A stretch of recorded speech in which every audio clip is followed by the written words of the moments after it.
دوستان سلام، به یکی دیگه از داستان‌های کانال مستر مخفی خوش آمدین. داستان این سری رو آقایی به نام علی از شهر تهران برامون ارسال کردن. ماجرا از اونجایی شروع میشه که علی آقای داستان ما تو دوران سربازی با پسری به نام میکائیل آشنا میشه که رفتار و عقاید عجیب غریبی داشته و ادعا میکرده که با جنها در ارتباطه و هر موقعی که دلش میخواسته میتونسته اونا رو احضار کنه. اما علی و دوستاش حرفای میکائیل رو باور نمیکردن و مدام مسخرش میکردن، تا اینکه یک شب میکائیل تصمیم میگیره همونجا و تو همون پادگان به علی و دوستاش ثابت کنه که حرفاش دروغ نیست و کاملا حقیقیه. برای همینم تصمیم میگیره که اون شب تو پادگان احضار جن کنه. پس بقیه ماجرا رو دیگه براتون لو نمیدم و بریم که ادامه داستان رو از زبان خودشون براتون بازگو کنم. امیدوارم که این بار هم از ویدیو و داستان امروز خوشتون بیاد.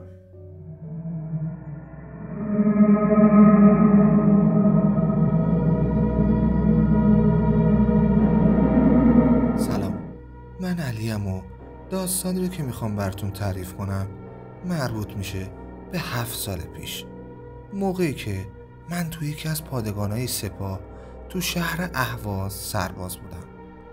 ما تو سربازی یه اکیپ 4 نفره تشکیل داده بودیم که از قبل همدیگر رو نمیشناختیم و تازه تو پادگان با هم آشنا شده بودیم. توی این گروه 4 نفره ما سامان اهل مازندران بود، رضا اهل تبریز بود، خودم هم که بچه تهران بودم و میکائیل که بچه مشهد بود. اصل ماجرا هم با همین میکائیل شروع میشه.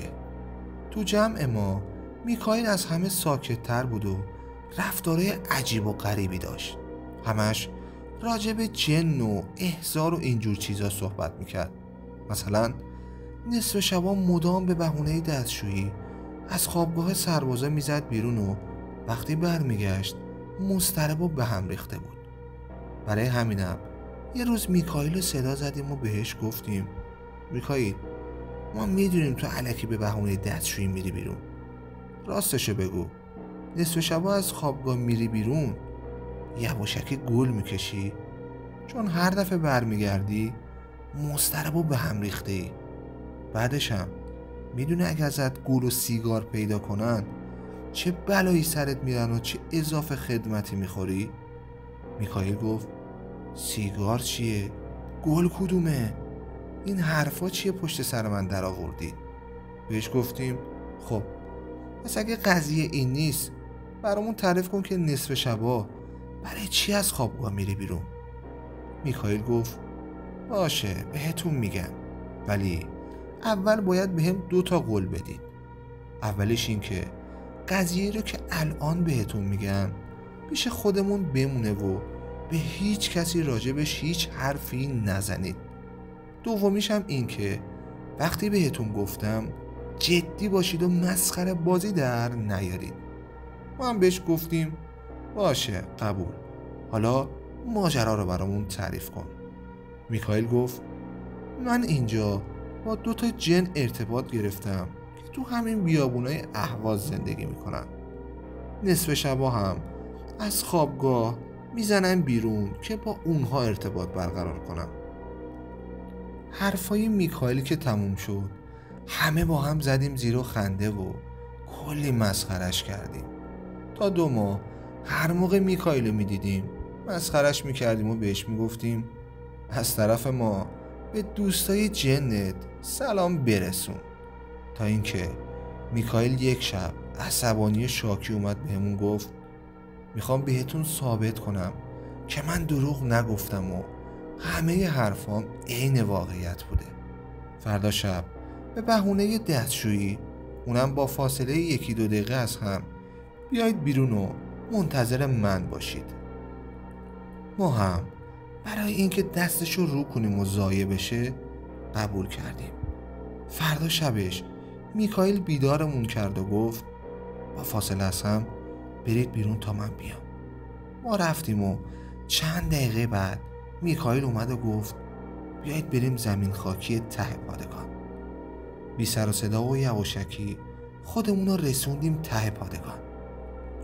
میکائیل یه بسته کبریت در آورد و میخواست آتیش روشن کنه که بهش گفتم میکائیل دیوونه شدی؟ میخوای نصف شبی تو پادگان آتیش روشن کنی همه بفهمن کجاییم و فرمانده بیاد پدرمون رو دراره و اضافه خدمت بهمون بده؟ میکائیل گفت نه ترس بابا، خودم میدونم، به اندازه یک کف دست میخوام آتیش روشن کنم، هیچکی نمیفهمه. سریع آتیش رو روشن کرد و بهمون گفت دور تا دور آتیش 4 زانو بشینید و دستاتونو بدید به هم. هرچی من میگم شما تکرار کنید و چشماتونم بسته باشه و تا موقعی که من نگفتم باز نکنید. کاری که میکائیل گفت و انجام دادیم و شروع کرد با آیه خوندن و ما هم پشت سرش تکرار میکردیم. بعد از 2 دقیقه احساس کردم آتیش داره گور میگیره، چون قشنگ گرماش میخورد تو صورتم. چند ثانیه بعد هم حس معلق بودن به هم دست داد که سامان زیر لب رو یواشکی به هم گفت علی تو همین حس رو داری؟ من فکر میکنم دارم از زمین جدا میشم. میکائیل گفت بچه ها نترسید، چیز خاصی نیست. ولی این حس هی بیشتر و بیشتر میشد تا جایی که قشنگ 5-6 سانت از زمین جدا شدیم و معلق بودیم. سامان بعد جوری ترسیده بود و هی به میکائیل میگفت تو رو خدا بس کن این کارا رو. اما میکائیل گوش نمیداد و میگفت نه ترس و فقط فعلا چشماتو باز نکن. از طرفی هم هی گرمای آتیش بیشتر و بیشتر میشد و جوری شده بود که داشتم از گرماش به شدت اذیت میشدم.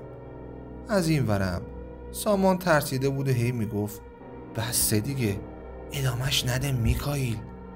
منم واقعا خسته شده بودم و برای همینم یواشکی چشامو باز کردم.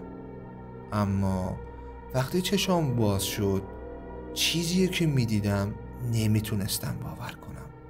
از ترس تمام بدنم خشک شده بود و عین مجسمه شده بودم. نمیتونستم چیزی بگم و اصلا تکونی بخورم. اصلا نمیدونم دارم کابوس میبینم یا خیالاته. دیدم یکی شبیه آدم با پوست سیاه رنگ چروک و چشمهای درشت قرمز نشسته وسط آتیش و داره ازش آتیش بلند میشه و گر میگیره. چیزی که داشتم میدیدم و هیچ جوری نمیتونستم توصیفش کنم. واقعا وحشتناک بود. قدری ترسناک بود که از وحشت یه جورایی سنگکوب کرده بودم و از ترس صدام در نمی اومد که یهو با جیغ و داد سامان همه چشاشونو باز کردن.